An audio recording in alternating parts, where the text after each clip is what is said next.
Hello students, welcome to my channel Seeing Physics with Suraj. I am Suraj, your physics guide through your whole journey of class 11, 12, NEET and JEE examination. So आज की इस video में हम बात करेंगे mechanical properties of solid के part 2 की, और इस पार्ट 2 में हम देखेंगे स्ट्रेस, स्ट्रेन और टाइप्स ऑफ स्ट्रेस, और इनके बारे में भी पढ़ेंगे डेफिनेशन, और वन बाय वन करके सारे टॉपिक्स को कवर करने की कोशिश करेंगे। तो चलिए शुरू करते हैं वीडियो को टाइम वेस्ट किए बिना। तो सबसे पहले हमारे पास में आता है स्ट्रेस। स्ट्रेस क्या होता है? एक्चुअल में ये वो स्ट्रेस नहीं है जो जिंदगी दे रही है, ये एक्चुअल में हमारा फिजिकल क्वांटिटी वाले स्ट्रेस की बात कर रहे हैं हम। स्ट्रेस होता है the internal restoring force acting per unit area of cross section. जैसे कि तुमने किसी पर्टिकुलर चीज के ऊपर फोर्स लगाया, तो वो चीज क्या करेगी? अपने शेप को चेंज करने की कोशिश नहीं करेगी, क्योंकि वो अपने ओरिजिनल शेप में रहना चाहती है, उसके मॉलिक्यूल्स ओरिजिनल शेप में रहना चाहते हैं। तो जब आप किसी के ऊपर डिफॉर्मिंग फोर्स ऊपर से लगा रहे हो, तो वो चीज के अंदर से एक रिस्टोरिंग फोर्स होगा जो उसके शेप को वापस ओरिजिनल शेप में लाने की कोशिश करेगा। तो ये इंटरनल रिस्टोरिंग फोर्स जो होगा, जो अंदर की तरफ से बॉडी को शेप बनाए रखने के लिए पूरा जोर लगा रहा है, उस तरह के इंटरनल फोर्स को हम क्या बोलेंगे? स्ट्रेस बोलेंगे। जैसे तुमने किसी चीज को स्क्विश किया है, दबाया है, तो ऑब्वियस सी बात है कि वापस रिलीज होगा, वापस शेप आएगा। जिस फोर्स से वो वापस ओरिजिनल शेप में आ रहा है उसे क्या बोलेंगे? हम स्ट्रेस बोलेंगे। पर्टिकुलर एरिया पे अगर लगता है फोर्स, एक्सटर्नल डिफॉर्मिंग फोर्स, तो स्ट्रेस का फॉर्मूला हो जाएगा external force divided by area, cross sectional area, जितने एरिया पे आपने फोर्स लगाया है वो। Stress is equal to F upon A.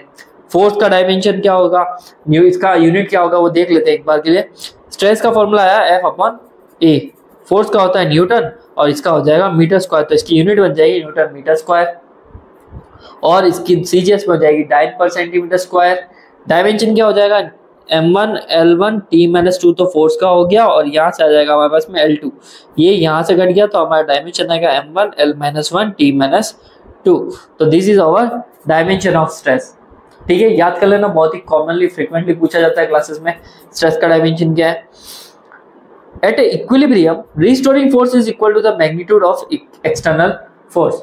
Body rest पे पड़ी है ना, मतलब ना तो उसमें कोई एक्स्ट्रा दूसरा कोई फोर्स लग रहा है, ना ही कोई मोशन वगैरह, काइनेटिक फ्रिक्शन वगैरह कुछ नहीं है। तो जब इक्विलिब्रियम की कंडीशन आएगी, तो बॉडी के ऊपर जितना भी आप एक्सटर्नल लगाओगे, वो उसके अंदर के इंटरनल के हमेशा क्या होगा? इक्वल होगा। तो एक्सटर्नल हमेशा इंटरनल के तभी इक्वल होगा जब बॉडी इक्विलिब्रियम में है, रेस्ट पे है, या कुछ दूसरे फोर्सेस काम नहीं कर रहे हैं। ठीक है, फिर दूसरा पॉइंट क्या है स्ट्रेस से related? Stress developed in a body depends upon how the external force are applied. किसी चीज के ऊपर कितना फोर्स लगाओगे, जितना फोर्स लगाओगे उतना इंटरनल फोर्स उसमें डेवलप होगा। ठीक है, ज्यादा लगाया तो ज्यादा, कम लगाया तो कम। ठीक है, किस कंडीशन में? इक्विलिब्रियम के केस में। स्ट्रेस इन्हीं बेसिस के हिसाब से दो टाइप में डिवाइड किया गया है। ठीक है, पहला आता है हमारे पास में नॉर्मल स्ट्रेस, दूसरा अभी बताएंगे अब, बट नॉर्मल स्ट्रेस के पहले दो टाइप और आ जाते हैं, मतलब कि टाइप के अंदर भी सब टाइप्स। ठीक है, तो सबसे पहले है ना नॉर्मल स्ट्रेस को पढ़ लेते हैं, दूसरे टाइप को बाद में पढ़ेंगे। तो नॉर्मल स्ट्रेस क्या है? जैसे कि तुमने क्या कह सकते हैं, किसी चीज के ऊपर फोर्स लगाया, राइट, और बॉडी का डिफॉर्मेशन हुआ, क्रॉस सेक्शनल एरिया पे तुमने उस पर फोर्स लगाया, बॉडी का डिफॉर्मेशन भी हुआ। तो फोर्स लगाने पे जब बॉडी की लेंथ में चेंज हुआ है, जैसे कि ये पेन है, अभी तो ये इसमें कोई फर्क नहीं होगा, प्लास्टिक का है, लेकिन अगर इसको मैं हल्का सा बेल्ट डाउन करके खींचूं बाहर की तरफ, तो क्या होगा? लेंथ में चेंज होगा ना। जब फोर्स, रबर बैंड का ले लेते हैं एग्जांपल, रबर बैंड को खींचा तो लेंथ में चेंज हो रहा है उसके, एक स्प्रिंग को खींचा तो लेंथ में चेंज हो रहा है। तो it produce due to the increase in the length of a body under a deforming force. Deforming force लगाने से जब लेंथ में चेंज हो रहा है, तो उस समय उस स्ट्रेस को क्या बोलेंगे हम? लॉन्गिट्यूडिनल स्ट्रेस बोलेंगे। It produce due to the decrease, और इसी को हम क्या बोल सकते हैं? लॉन्गिट्यूडिनल को ही हम क्या बोल सकते हैं? टेंसाइल भी बोल सकते हैं। ये जब खींचा है तब, लेकिन लॉन्गिट्यूडिनल लेंथ में चेंज डिक्रीज करते समय भी तो कर सकता है। तुम किसी चीज को दबाओ तो भी लेंथ में चेंज हो गई, तो उस केस में कंप्रेसिव स्ट्रेस लगेगा, और जब हम लेंथ इंक्रीज कर रहे हैं तो टेंसाइल स्ट्रेस लगेगा। स्ट्रेस तो स्ट्रेस ही, एफ अपॉन ए एरिया लग रहा है और लेंथ में चेंज हो रहा है। जब लेंथ में इंक्रीज होगा तो हम उसे टेंसाइल स्ट्रेस बोलेंगे, जब लेंथ में डिक्रीज होगा तो हम उसे कंप्रेसिव स्ट्रेस बोलेंगे। और ये टेंसाइल और कंप्रेसिव स्ट्रेस दोनों किसके टाइप है? लॉन्गिट्यूडिनल के ही टाइप है, और लॉन्गिट्यूडिनल वापस किस में आ रहा है? नॉर्मल स्ट्रेस के अंदर आ रहा है। क्लियर है जी? ये देखो इसका डायग्राम, टेंसाइल स्ट्रेस हो गया जहां पर इसको खींच के इसकी लेंथ में इंक्रीज कर रहे हैं, और ये जहां पर उसको दबा के उसकी लेंथ में डिक्रीमेंट कर रहे हैं, तो टेंसाइल का टाइप, और ये कंप्रेसिव का हो गया। अब दूसरा जो टाइप आता है हमारे पास में, लॉन्गिट्यूडनल स्ट्रेस के बाद में हमारे पास में जो दूसरा टाइप आता है, मुझे यहाँ पे लिखना पड़ेगा, मैंने इसका नाम नहीं लिखा है, बी। दूसरा हमारा जो टाइप है वो कौन सा टाइप है, वॉल्यूम स्ट्रेस। वॉल्यूम स्ट्रेस में हमारे सारे डायमेंशन चेंज होते हैं। अगर क्यूब है तो क्यूब की लेंथ, ब्रेड्थ, हाइट तीनों चेंज होगी, ठीक है। अगर हमारे पास रेक्टेंगल है, ठीक है, बट रेक्टेंगल तो नहीं, रेक्टेंगल एक 2D डायमेंशन है, हम क्यूबॉइड का एग्जांपल है, क्यूब हो गया, क्यूबॉइड हो गया, एक स्फेयर हो गया, इन सबको जब हम खींचते हैं चारों तरफ से फोर्स लगता है तो तीनों ही इनके जितने भी डायमेंशन से चेंज होते हैं। तो डायमेंशन चेंज होने से इनका वॉल्यूम चेंज होता है। वॉल्यूम में इंक्रीमेंट और वॉल्यूम में डिक्रीमेंट होता है। बलून को फुलाते हैं ना, तो बलून जब फूल रहा होता है तो उसके सारे तरफ के डायमेंशन बढ़ रहे होते हैं। तो बलून के एग्जांपल में वॉल्यूम क्या है, इंक्रीज हो रहा है।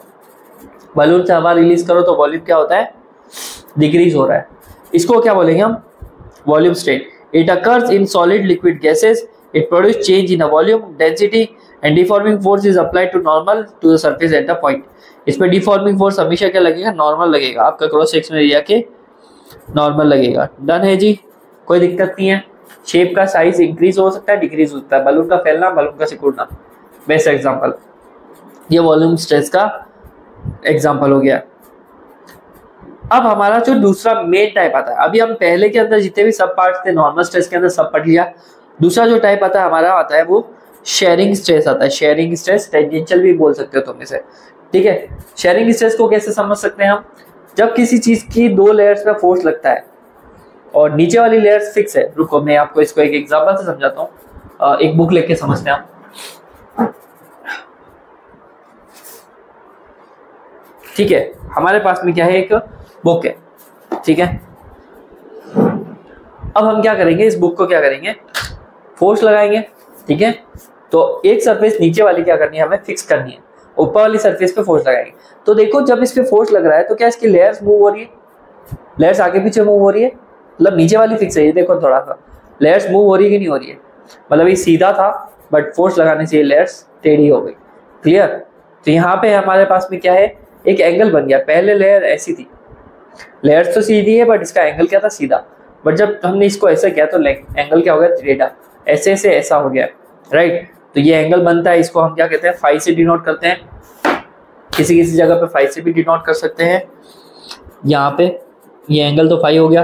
जो इसमें चेंज हुआ है, बॉडी यहाँ से यूं चली गई है, तो यहाँ से यहाँ तक जो चेंज हुआ है वो क्या है, हमारा एक्स है। और बॉडी के ऊपर जो फोर्स लग रहा है वो क्या है, हमारा एफ परपेंडिकुलर। अभी लगाया था ना मैंने, परपेंडिकुलर फोर्स लगाया था ना सरफेस के परपेंडिकुलर, तो एफ परपेंडिकुलर हो गया। तो इसमें टेंजेंट के अकॉर्डिंग अगर फोर्स लगता है और बॉडी डिफॉर्म होती है तो इस तरह की फोर्स को हम क्या बोलते हैं, इस तरह के स्ट्रेस को क्या बोलते हैं हम, sharing stress.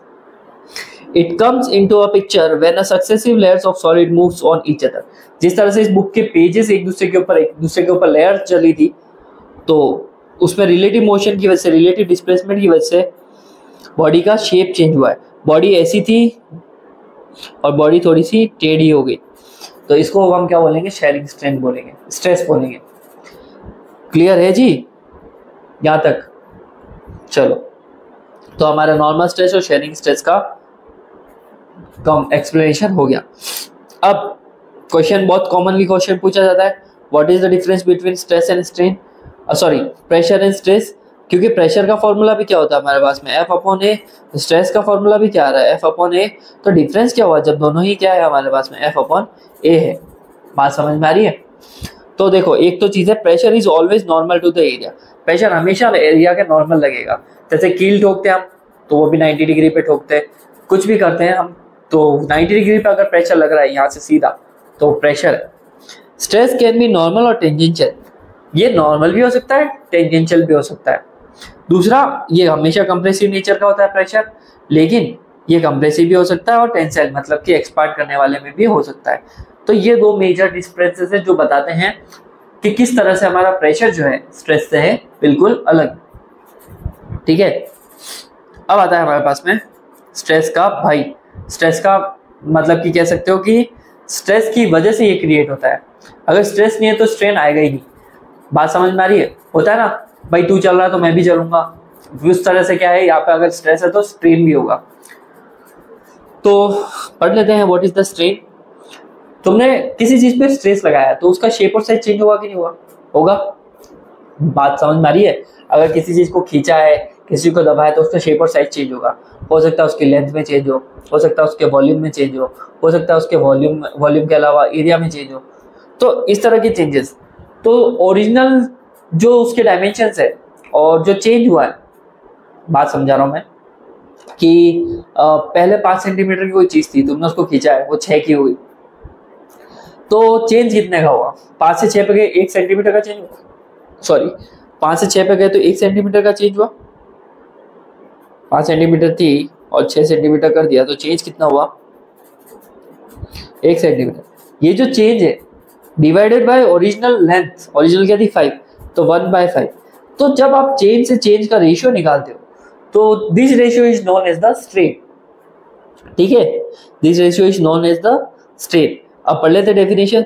The ratio of change in a configuration to the original configuration, मतलब कि चेंज इन कॉन्फ़िगरेशन जितना हुआ है डिवाइडेड बाय ओरिजिनल कॉन्फ़िगरेशन जितना है, उसी रेशियो को हम क्या बोलेंगे? स्ट्रेन बोलेंगे। ठीक है, ये वापस इसके भी फर्दर टाइप्स रहते हैं। वैसे ये डायमेंशनलेस क्वांटिटी है, इसके यूनिट नहीं है, क्योंकि लेंथ में चेंज अपॉन लेंथ लोगे तो क्या मीटर अपॉन मीटर, कुछ बचा ही नहीं। वॉल्यूम में लोगे तो वॉल्यूम अपॉन वॉल्यूम, कुछ बचा ही नहीं। तो इसका कोई डायमेंशन और इसका कोई यूनिट है ही नहीं। तो इसका सीधी सी बात है, ये हमें क्या मिलेगा? यूनिटलेस और डायमेंशनलेस मिलेगा। सबसे पहले आता है लीनियर स्ट्रेन। हमारा दूसरा जो टाइप है वो वॉल्यूमेट्रिक स्ट्रेन होगा, और तीसरा जो टाइप है हमारे पास में शेयरिंग स्ट्रेन होगा। तो 3 तरह के टाइप हमारे पास में स्ट्रेन के हैं। ठीक है, तो जहां स्ट्रेस वहां स्ट्रेन, ठीक है, और जहां स्ट्रेन वहां स्ट्रेस, दोनों एक दूसरे के साथ में चलते हैं। पहला है लीनियर स्ट्रेन।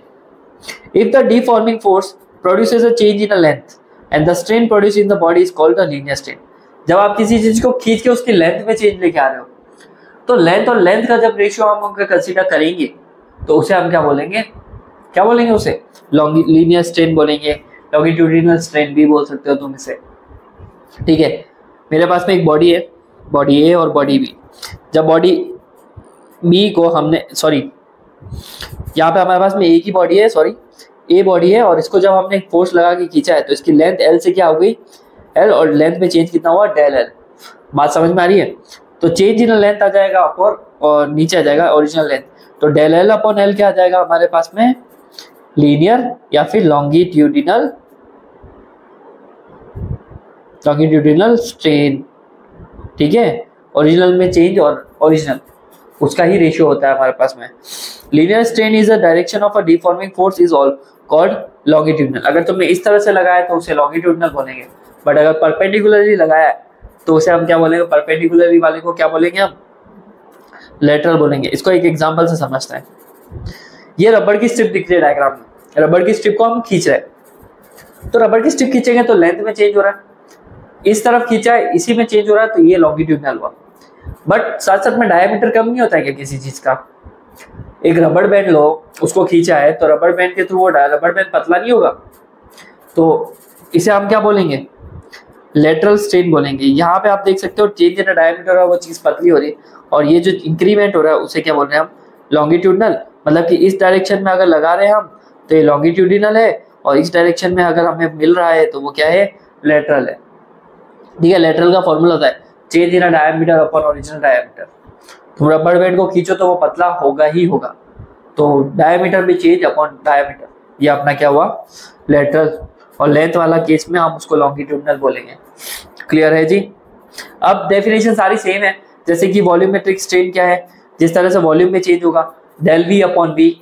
ठीक है, वॉल्यूम में चेंज होगा, एक्सपांशन या कंप्रेशन हो सकता है। अगर तुम उसको एक्सपांड कर रहे हो तो चेंज इंक्रीमेंट है पॉजिटिव, अगर तुम उसको डिक्रीज कर रहे हो तो डिक्रीमेंट हो जाएगा वहां पे। तो बात समझ में आ रही है? तो डेल वी अपॉन वी को अपन क्या लिख सकते हैं? वॉल्यूमेट्रिक स्ट्रेन लिख सकते हैं। क्लियर है? बट मेन तो समझने वाला तो ये है हमारे पास में शेयरिंग स्ट्रेन। शेयरिंग स्ट्रेन क्या है अभी मैं वापस बताता हूँ। बुक है, बुक पे फोर्स लगाया, बुक की लेंथ थोड़ी आगे बढ़ गई है, नीचे वाली लेयर अभी भी सही है, तो यहाँ से आपको दिख रहा है ना ये वाले हिस्सा जो है वो टेढ़ा हो गया है, इसका स्लोप क्रिएट हो चुका है। यहाँ पे पहले ये ऐसा है सीधा, फिर यहाँ पे क्या हो गया? स्लोप क्रिएट हो गया। ठीक है, अब जब ये स्लोप क्रिएट हो गया तो इसने एंगल थीटा बनाया है, चेंज कितना गया है? एक्स गया है, और उसकी लेंथ कितनी है? एल। तो शेयरिंग स्ट्रेन मतलब ये एंगल में जो चेंज होता है ना, ये थीटा, इसे हम क्या बोलते हैं, शेयरिंग स्ट्रेन बोलेंगे। क्लियर है जी, इसको शेयरिंग स्ट्रेन बोलेंगे।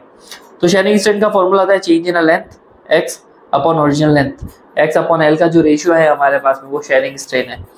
ठीक है, तो बहुत सिंपल सा है। It is defined as the ratio of displacement of a layer to its displacement from the fix layer, x upon l। Clear है। और सरफेस इसमें एक फिक्स रहती है, नीचे वाली हो सकती है या ऊपर वाली, कुछ भी। ठीक है, तो आज की इस वीडियो में इतना ही, और thank you for being a part of it, हमारे चैनल से जुड़े रहने के लिए। और वीडियो पसंद आई तो लाइक कीजिए, शेयर कीजिए और सब्सक्राइब जरूर कीजिए मेरे चैनल को, और मैं आपके लिए कंटिन्यू ऐसी वीडियो लेके आता रहूँगा। ठीक है, टेलीग्राम चैनल से ये नोट्स डाउनलोड कर सकते हैं, फ्री ऑफ कॉस्ट अवेलेबल है, और शेयर कीजिए उन दोस्तों को जिन्हें इसकी नीड है। तब तक के लिए मिलते हैं नेक्स्ट वीडियो में। Bye bye, take care.